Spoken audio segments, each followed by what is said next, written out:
এই নিউজ বাংলা সংবাদে আপনাদের স্বাগত। বাগাছড়ায় স্থানীয় বিএনপি পৃথক অবস্থান থেকে অবস্থান কর্মসূচি ও বিক্ষোভ প্রদর্শন করেছেন।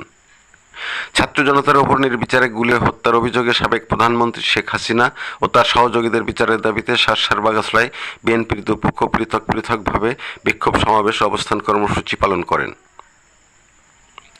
শার্শা উপজেলা বিএনপির সদস্য ও বাগাছড়া ইউনিয়ন বিএনপির যুগ্ম আহ্বায়ক জাহাঙ্গীর হোসেনের নেতৃত্বে ময়ূরী সিনেমা হলের সামনে অবস্থান কর্মসূচির পাশাপাশি বাগাছড়ায় মোটরসাইকেল সহযোগে বিক্ষোভ মিছিল করেন।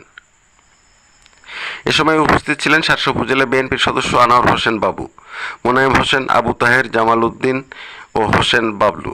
কায়বা ইউনিয়ন বিএনপির আহ্বায়ক শাহরিয়ার কবির মুকুল, শার্শা উপজেলা যুবদলের যুগ্ম আহ্বায়ক কবির হোসেন, স্বেচ্ছাসেবক দলের ভারপ্রাপ্ত সদস্য সচিব ওসিউদ্দিন, যুগ্ম আহ্বায়ক হোসেন, শার্শা উপজেলা কৃষক দলের সাংগঠনিক সম্পাদক আনোয়ার হোসেন, ছাত্রদল নেতা আরজু সহ সহস্রাধিক বিএনপির নেতাকর্মী উপস্থিত ছিলেন।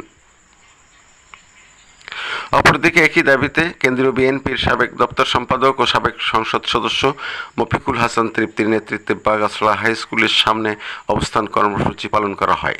পরে সহস্রাধিক নেতাকর্মী নিয়ে বাগাছড়া বাজারে বিক্ষোভ মিছিল শেষে হাই স্কুল চত্বরে সমাবেশ করেন।